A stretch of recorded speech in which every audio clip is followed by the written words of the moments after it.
दादानी ही कारवाई करायला एक तर वेळ केला आणि वेळ केला ती करू देत. अरे पण तुम्ही करतानाच एकाच मतदारसंघात काय काय दिलं?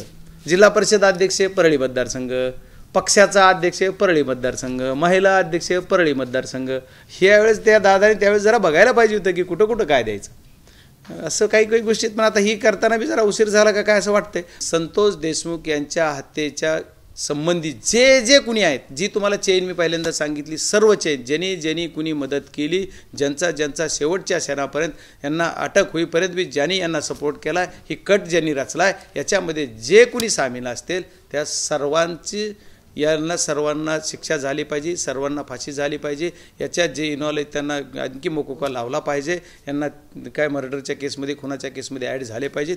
हीच माझी मागणी. यांना फाशी झाली पाहिजे आणि तोपर्यंत मी या प्रकरणाच्या शेवटपर्यंत फाशी देईपर्यंत यांच्यासोबत आहे. त्यांना जर मी समजा धमकी दिलीच होती तर कधी दिली, कुठं दिली, केव्हा दिली, त्यावेळेसपासून आतापर्यंत का नाही? लोकसभेच्या निवडणुकीत दिली असं बोलण्याचा अर्थ होता त्यांचा. जे हे खंडणीच्या आरोपामध्ये अडकले जाते, जे गुंडा राज करते, जे आमच्या सर्व लोकांना टॉर्चर करू मारायचा आदेश देते, ते कट रचते, ते दाबदडप करते, अशा गुंडांना मारायची धमकी जर बजरंग सोनवणे देत असेल तर त्याच वेळेस त्यांनी ते डिक्लेअर करायला पाहिजे होतं.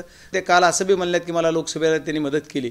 जर तसं असेल तर मग त्यांनी पंकजा ताईला पण सांगितलं पाहिजे की माझ्या नवऱ्यानं बजरंग सोनवणेंना मदत केली. या आंदोलनामध्ये काही जे ते गुंड प्रवृत्तीचे लोकांचं काही आंदोलन वेगळं होतं की ज्यांनी की परळी बंद करायची हक्क दिली. ठीक आहे, आंदोलन करण्याचा ज्याचा त्याचा लोकशाहीप्रमाणे अधिकार आहे, त्याच्याप्रमाणे ते करत असतील.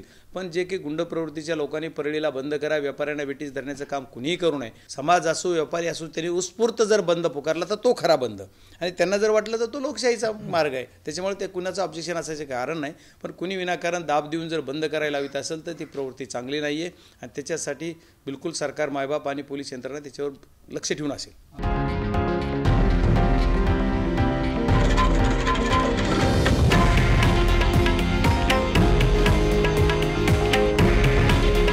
हे आहे देशातील नंबर 1 न्यूज नेटवर्क आणि आपण पाहत आहात TV9 मराठी.